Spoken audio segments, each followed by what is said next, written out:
E vamos voltar para a central James Gunn. Sim, James Gunn não para de falar aí, tendo visto que daqui a pouco estreia Creature Commandos. Semana que vem, dia 5 de dezembro. Tá chegando a hora, a gente conferir o começo do DCU através dessa animação. Vem coisa boa aí? Olha, tem chance, hein? Mas o James Gunn chegou a falar um pouquinho como vai ser a estrutura, mais um pouco, né, sobre a estrutura do DCU, né, qual que é a base dele. Ao mesmo tempo ele falou sobre jogos do DCU, se vai rolar, não vai rolar, né, parece que tá meio tímido nesse sentido, envolvendo games.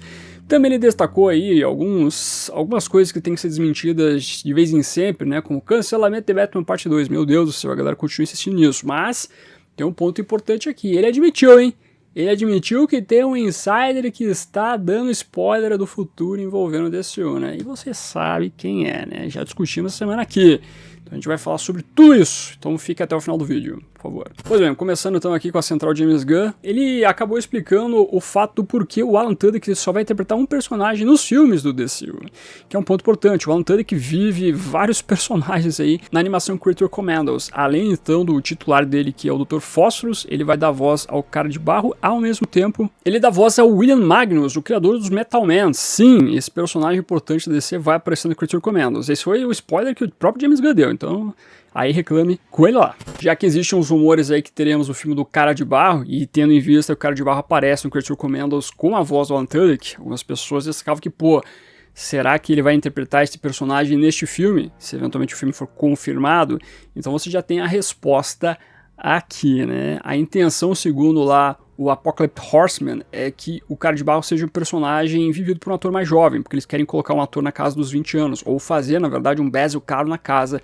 dos 20 anos. Então veja só, hein? Já temos aqui um rumorzinho lá, né, envolvendo a questão de idade aí, né, ou de personagem, corroborando um pouco com o fato que o Alan Tudyk não vai ver essa figura. O próprio Apocalypse Horseman tinha dito isso nos rumores recentes, hein? Realmente o rapaz não estava errado nesse aspecto. E temos a confirmação que o Dr. Magnus vai aparecer, então, é um personagem realmente muito importante, com os homens metálicos. Quem sabe a gente pode ter algo a mais envolvendo essa figura dentro da animação e no DCU como um todo. Ficamos no aguardo aí, importante esse personagem, fique de olho. Bom, como de praxe, né, o James Gunn tem que as redes sociais desmentir aí que The Batman Parte 2 foi cancelado com esse sentido, porque o pessoal insiste, hein, o pessoal é insistente, veja só, né. Alguém perguntou pro James Gunn, é verdade, um comentário que tinha aparecido no Twitter, que The Batman Parte 2 seria cancelado? E o James Gunn falou o seguinte, por que você acreditaria em um aleatório nas redes sociais? Claro que não, se fosse cancelado, seria cancelado. Quem tem tempo para charadas? Sou um dos maiores torcedores de Matt Reeves há anos, desde os filmes de Cloverfield e dos macacos. Estamos esperando ansiosamente seu roteiro. Bom, é um tanto quanto óbvio, e eu não sei porque que as pessoas insistem em falar que esse filme vai ser cancelado. Ah, tá demorando o roteiro, ah, a galera já tá indo fazer outros filmes, não sei mais o que. Isso não quer dizer que o filme vai ser cancelado, pessoal, porque depende de um roteiro para começar a fazer a produção. Aí você pode então colocar na agenda do ator, ou o ator coloca na sua agenda outros projetos antes então de fazer o The Batman Parte 2. Se a intenção é filmar, quem sabe, pro segundo semestre de 2025, pô, então o cara tem um primeiro semestre para fazer um monte de coisa. Tipo que nem o Robert Pattinson, que vai fazer o filme do Nolan. E mesmo esse filme do Nolan, que o Robertinho vai participar aí, não é um papel que ele vai ficar muito tempo fazendo, assim, é um papel menor se comparado a outros atores ali. Então, meu Deus, realmente a galera começa a ouvir algumas vozes da cabeça e coloca as situações nas redes sociais e você fica preocupado até. Inclusive, a pessoa que colocou isso nas redes sociais, né, que olha, tinha a tendência de The Batman Part 2 ser cancelado, é um qualquer das redes sociais, uma pessoa que, sei lá, não tem nenhum seguidor, é um, sei lá, alguém que criou um perfil e simplesmente jogou uma fake lá e a galera tá acreditando. Então muita calma nessa hora. Eu sei que às vezes nós ficamos tentados aí pelos rumores, mas pô, a gente tem que saber aonde procurar esses rumores aí, né, pra falar essas coisas. E The Batman continua aí, firme e forte, meus amigos. É a franquia que deu mais certo recentemente aí da Warner e ao mesmo tempo da DC Studios agora, né, que agregou. Então, pô, os caras vão cancelar uma continuação de um filme que fez sucesso e de uma série também que fez muito mais sucesso? Pô, vocês estão de sacanagem. E bom, seguindo aqui as conversas, o James Gunn falou muito com o Collider, teve uma forte entrevista com ele lá, falando então sobre vários aspectos do DCU. Primeiro, ele ressaltou que existem vários projetos Rated A do DCU que estão perto de receberem luz verde. Ele não disse apenas um, há mais de um aí então pra gente ver futuramente. E aí você tem N possibilidades, né, de projetos Rated R. Quem sabe um filme do Lobo, quem sabe o Torch. Esse aí na verdade nem é quem sabe, acho que é 99,9% de chance de ser Rated R, né, uma animação do Torch. Não dá pra ser PG-13. Quem sabe todas as séries da HBO também sejam pra maiores, tal qual foi o Pinguim, por exemplo. Ou seja, tem várias possibilidades aí, então, de a gente ver produções para o público maduro envolvendo o DCU. E como sempre digo, tem que ter um equilíbrio, né? Alguns personagens são propícios a você ter um filme rated R, uma produção ou uma série para maiores, mas ao mesmo tempo você tem que ter também, ou mais na verdade, produções no máximo PG-13 para o público infantil poder assistir também, né? Porque sim, temos que conquistar novos fãs da DC, né? Novos fãs do Batman, Superman, Mulher Maravilha e assim por diante. É muito importante isso. Agora um ponto importante, o James Gunn foi questionado pelo Collider se ele já tem um plano ou um estúdio em mente para o primeiro game do DCU. E aí o James Gunn foi um pouco tímido, ele falou que sim, ele já tinha um estúdio, enfim, ele só falou um sim. Eu acho que essa produção de videogame aí que o James Gunn tinha falado pode ser um dos projetos que a gente vai ver menos coisa do DCU aparecendo, porque se me parece que já tá um pouco complicado fazer filme e série, né, você colocar em prática todos os projetos possíveis envolvendo aquele planejamento anterior, imagine você conjugar isso com o videogame. É uma coisa difícil, porque videogame leva tempo pra caramba pra você fazer um AAA, né? A gente não quer joguinho básico, né? Aquele joguinho, sei lá, que saiu envolvendo a Liga dos Super Pets, não sei se vocês jogaram esse joguinho, tem na PlayStation Store e assim por diante. É um joguinho que você fica mirando, atirando lá com o cripto e pronto, né? Se for sair jogo desse tipo, não precisa, né? Tem que ter uma coisa realmente bem elaborada.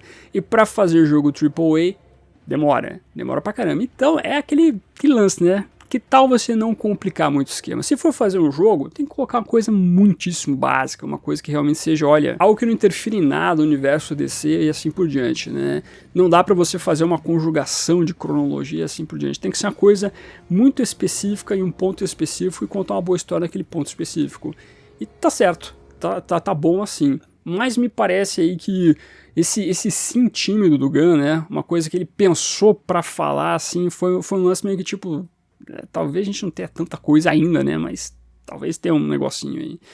Então é ver o que vai acontecer. Pode ser que na verdade ele tava, sei lá, mirando no jogo da Mulher Maravilha lá, da Monolight, falando que talvez esse jogo seja DC a partir de agora, mas acho que não, acho que eles vão manter esse jogo separado, né, fazer o universo da Mulher Maravilha separado para contar histórias dela nessa plataforma, ou nessa mídia especificamente, mas fazer jogo do DCU é uma coisa que vai demorar para aparecer, meus amigos, vai demorar. Se filme e série tá demorando para fazer bonitinho, assim por diante, vai levar um bom tempo, o jogo então, eu não contaria muito brevemente aí com qualquer tipo de game. Honestamente, os jogos podem continuar sendo Elseworlds, pode continuar em franquias próprias, né? A série Arkham pode continuar de uma maneira, o jogo da Mulher Maravilha dando certo, eles podem continuar o jogo da Mulher Maravilha apartado, faz um jogo do Superman, faz um jogo de qualquer outro personagem, mas, né, crie suas próprias franquias alternativas ao DCU. Eu acho que é importante você seguir nesse aspecto. Até porque universos cronológicos, por mais que você possa pegar épocas diferentes, ainda assim você tem que casar uma coisa com a outra. O uniforme do Superman é assim, o uniforme do Batman é daquele jeito, tem que ser assim assado tal personagem. Então se você faz uma mistura muito grande, ainda assim você tem que conjugar aquele universo todo com o videogame. E o videogame, de novo, é uma produção demorada, cara, é um negócio um pouco mais elaborado, então tem que tomar um pouco de cuidado nesse sentido. Eu, pelo menos, penso assim. Eu acho que realmente dá pra fazer as coisas apartadas aí do DCU envolvendo o videogame, na totalidade. Eu acho que seria bem benéfico, mas enfim, minha modesta singela opinião. Outros pontos importantes aí que o Gunn explicou lá no Collider é a questão envolvendo Esquadrão Suicida e Pacificador. Porque sim, nós temos esses dois eventos aí que são criações do próprio Gunn que fazem parte do DCU. Você tem referências do que aconteceu no Esquadrão Suicida, as próximas produções, e o Pacificador, obviamente, tem referências porque ele tem uma segunda temporada acontecendo no DCU, sendo que você teve a primeira temporada anteriormente acontecendo no DCEU. As palavras dele em relação à explicação do Esquadrão Suicida encaixando no DCU é o seguinte: o Esquadrão Suicida é provavelmente um pouco mais solto. Sabemos que o Rick Flag Sr. está bravo porque seu filho foi ceifado pelo Pacificador. Então sabemos que essa situação aconteceu no passado. Penso em o Esquadrão Suicida e Pacificador com memórias pouco confiáveis do que aconteceu no DCU. E além do mais, em relação ao Pacificador, novamente ele destaca que a maioria das coisas que aconteceram na primeira temporada são canônicas, exceto o que envolveu a Liga da Justiça, que isso aí também vai ser discutido na série. Bom, os eventos de Creature Commandos, tal qual nós vimos no trailer, ressaltam que a Amanda Waller, que vai continuar sendo vivida pela Viola Davis, ela teve problemas lá e assim por diante, e ela só pode fazer um esquadrão de monstros, que não são seres vivos na teoria. Então por isso que ela pode fazer ali o seu novo esquadrão suicida, mas esquadrão de monstros. Sem falar essa questão do Rick Flag Jr. e Sênior, então muita coisa do esquadrão suicida vai ser referenciado possivelmente em Creature Commandos. Então o que vai acontecer é o seguinte, tá valendo.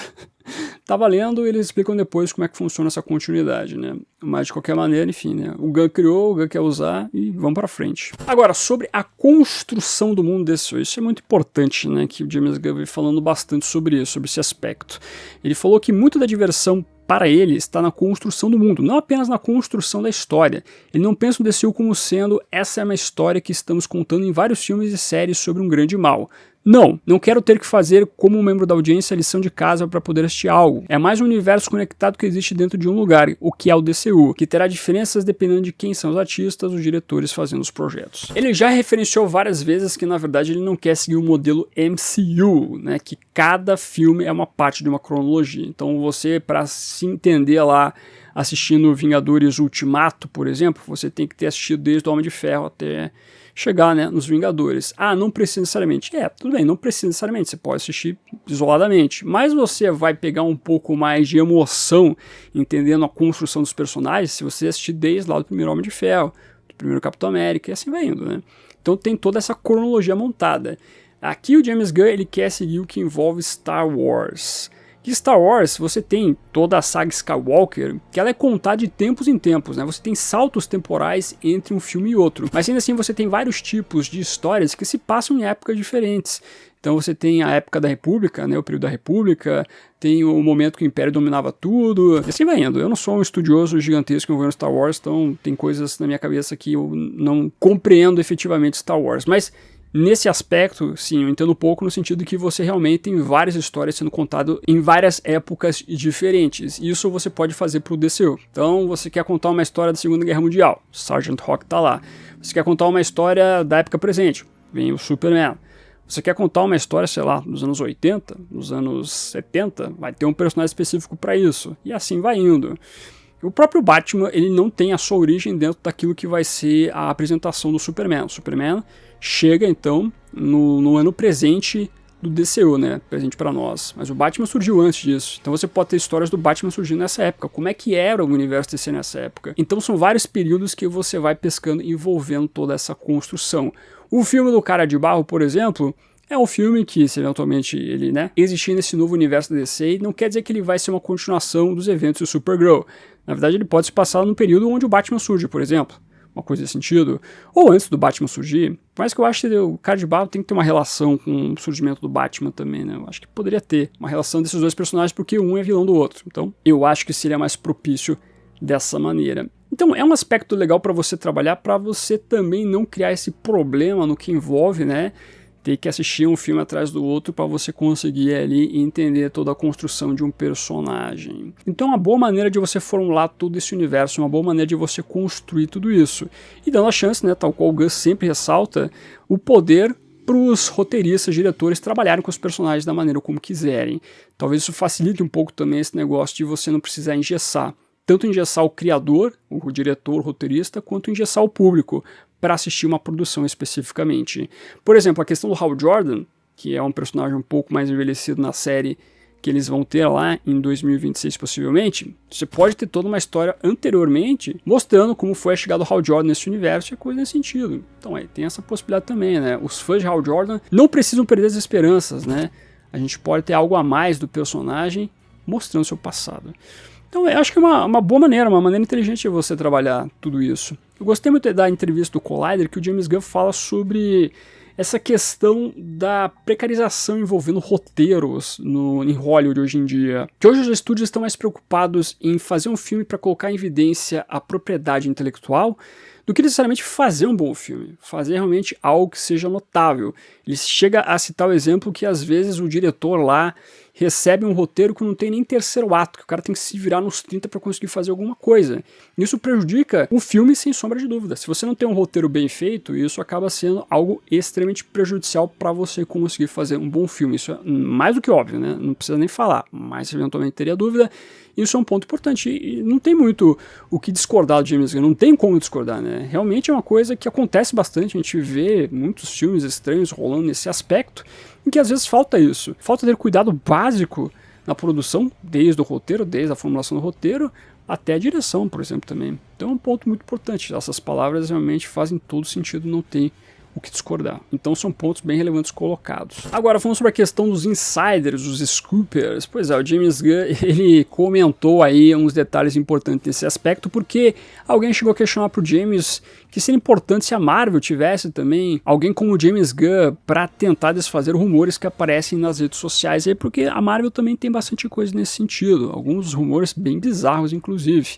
E aí o James Gunn deu exemplo do que ele faz, né, para fugir desses rumores ou dessas especulações. Ele só acredita em publicações da Marvel que vêm diretamente do Kevin Feige, informações sobre a Disney, Star Wars diretamente da própria Disney. Se nós tivermos informações vindo de grandes empresas e de notícias como Hollywood Reporter, Variety, Deadline, que geralmente é verdade, mas ele destaca até que nem sempre é. Se for de uma imprensa de fãs confiáveis, pode ser verdade, mas facilmente não poderia ser. E se vier da maioria dos scoopers e insiders, provavelmente não é verdade, pois sua média de acertos não é muito boa. Algumas são obviamente melhores que as outras. Eis então que alguém chegou a falar que existem alguns blogueiros, alguns scoopers, alguns insiders que têm um histórico bem sólido, que realmente conseguem acertar bastante. E o próprio James Gunn admitiu que realmente existe uma galera que manda muito bem. Nas palavras dele, tem um insider que é muito bom, devo dizer. Gostaria que ele não entregasse tanta coisa, que ele não desse tanto spoiler, mas ele definitivamente ganha algum respeito pela quantidade de coisas que acerta. Dito isso, ele está incorreto pelo menos em 30% das vezes. 30% das vezes, James Gunn, eu diria que é um pouco menos que ele erra, um pouquinho menos, um pocão menos na verdade, né? Realmente aqui ele deve estar falando do Apocalypse Horseman, porque realmente o rapaz acerta pra caramba envolvendo o universo DC. As pessoas ficam chateadas quando a gente fala sobre os humores aí desse rapaz, mas meus amigos, até o próprio James Gunn tá falando que, olha, tem esse cara aí que, ó, ele é bom, fazer o quê, né? Realmente ele tá dando spoiler, inclusive, do futuro do universo DC. E lembrando aqui que o James Gunn coloca Deadline como uma fonte confiável, e tem notícias que vêm do Deadline que, por exemplo, o pessoal do Nexus Point já deu essa notícia antes do Deadline, a exclusiva é deles, não Deadline. Então, pô, se o James Gunn fala que o Deadline é uma fonte confiável, os caras que estão trazendo informação antes mesmo do Deadline, eu acho que tem sua confiabilidade. Ele acaba meio que admitindo isso aqui também diretamente, né? E 30% eu acho que realmente ele ele foi um pouco duro aqui na média do rapaz, né? Acho que é um pouquinho menos aí essa margem de erro do cara, né? Porque realmente eu só vi ele errar até agora envolvendo Brave and the Bold. Essa notícia do Brave and the Bold, que tinha sido contratado roteirista, que era inclusive o próprio Andy Muschietti que iria escrever, no mesmo dia o James Gunn foi lá e disse a palavra básica dele: não, isso não é verdade. E a galera do Nexus Point falou: não, realmente não é verdade, desculpa, a gente errou, não vai acontecer mais. Só foi isso que eu vi realmente o James Gunn dizer não diretamente ao rumor dessa galera do Nexus Point. O restante, o James Gunn fala nada, e ao mesmo tempo passa aí algumas semanas, alguns meses, tá lá o James Gunn ou mesmo o Deadline confirmando.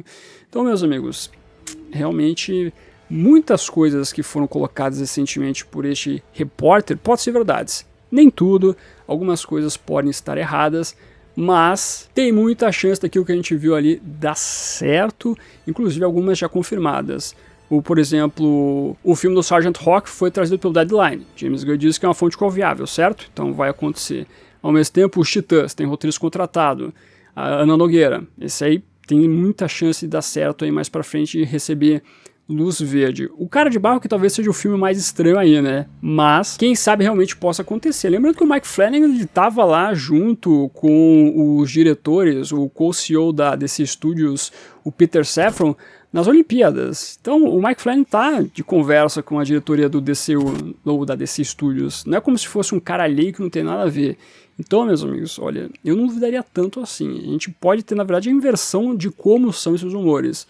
Mas você pode ter um filme do Cara de Barro, tem chance, e tudo que envolve os outros aspectos, como Bane e Exterminador, eu não duvidaria tanto assim. Eu gostaria que não fosse verdade, eu confesso, mas às vezes a gente tem que já começar, né, a se preparar aí para essas coisas que estão por vir. Mas calma, daqui a pouco a gente descobre o plano por completo.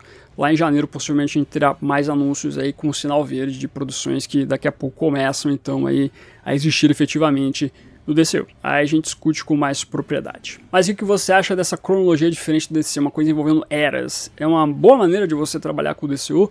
Tinha que ser o modelo Marvel mesmo, que é uma grande cronologia de filme após filme e assim por diante. Comente aqui embaixo, quero saber tudo de você. E ao mesmo tempo, todo dia tem vídeo, por isso vou dedicar 2 videozinhos pra você assistir. Fiz a resenha do segundo capítulo de Watchmen, a animação. Eu gostei dessa animação mesmo. Eu já tinha gostado da primeira, não tinha achado ruim. A gente tava pessimista, convenhamos, mas foi legal. A primeira e a segunda eu curti bastante. Então assista lá você também o meu vídeo. Não tem spoilers. E também comentei as últimas informações que o James Gunn trouxe em mais um vídeo da Central James Gunn, né? Veja lá o que o bicho anda comentando. É muita coisa de James Gunn, mas faz parte, né? O DCU daqui a pouco tá começando, então tem que falar bastante mesmo. Agradecendo como sempre os membros do canal, o pessoal que está aparecendo aqui embaixo. Muito obrigado por ajudar a financiar esse projeto. Não esqueça de curtir esse vídeo e se inscreva no canal se você é novo ou nova, que é o melhor lugar para você ficar muito bem informado sobre o universo do Batman. Esse foi ficando por aqui.